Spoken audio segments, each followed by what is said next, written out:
తెలంగాణ ఎన్నడూ కూడా పేదది కాదు. తెలంగాణ పేదరికంలో ముంచబడ్డదని చెప్పి వందల సార్లు మేము మాట్లాడినాం.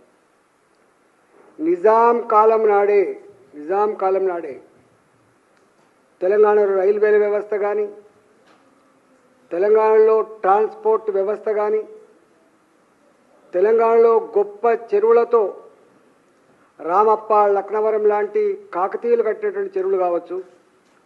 ఇవాళ ఒక్క మాటలో చెప్పాలంటే దేశంలోనే అత్యధిక చెరువులు కలిగి వరి పండించే ప్రాంతంగా, సన్నన్నం తినే ప్రాంతంగా వెలుగొందిన రాష్ట్రం ఇది. ఆనాడు పక్క రాష్ట్రం ఆంధ్రప్రదేశ్ రాష్ట్రం తమిళనాడు ప్రాంతంలో ఉంటే అక్కడ జొన్నన్నం తినేటువంటి సందర్భంలో మన రామప్ప కింద, మన లక్నవరం కింద వాళ్ళు వచ్చి ఇవాళ బియ్యం కోసం, సన్నన్నం కోసం ఎగబడ్డ చరిత్ర తెలంగాణది. ఉమ్మడి ఆంధ్రప్రదేశ్ రాష్ట్రంలో 69 ఉద్యమం వచ్చింది. నిధులు మావి, సొమ్ము మాది, సోకు మీద అవుతుందని చెప్పి, ఉద్యోగాలు మావి, మీరు అనుభవిస్తున్నారని చెప్పి 69 ఉద్యమం జరిగింది.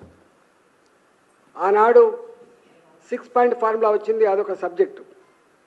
తెలంగాణ ఉద్యమం కొనసాగుతున్నప్పుడు అనేక సందర్భాల్లో ఇవాళ తెలంగాణ స్వయంగా అభివృద్ధి చెందిన ప్రాంతం ఇది.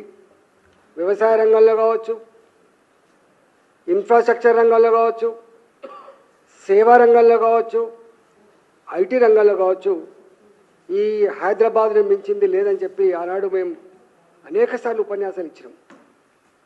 మొత్తం ఆనాటి సమైక్య రాష్ట్రానికి 50% పైబడి ఆదాయం ఒక హైదరాబాద్ నుంచే వస్తుంది. 23 జిల్లాలను సాధేటువంటి ప్రాంతం హైదరాబాద్ అని చెప్పి ఆనాడు మేము అనేక సందర్భాలు చెప్పినాం. కానీ అలాంటి రాష్ట్రాన్ని ఒక వ్యక్తిని దృష్టిలో పెట్టుకొని, ఒక పార్టీని దృష్టిలో పెట్టుకొని ఇవాళ ఇది దివాళా తీసిందని చెప్పి పదే చెప్పడం ద్వారా ఆయన దివాలా కోరుతనమేందో అర్థమైపోయింది.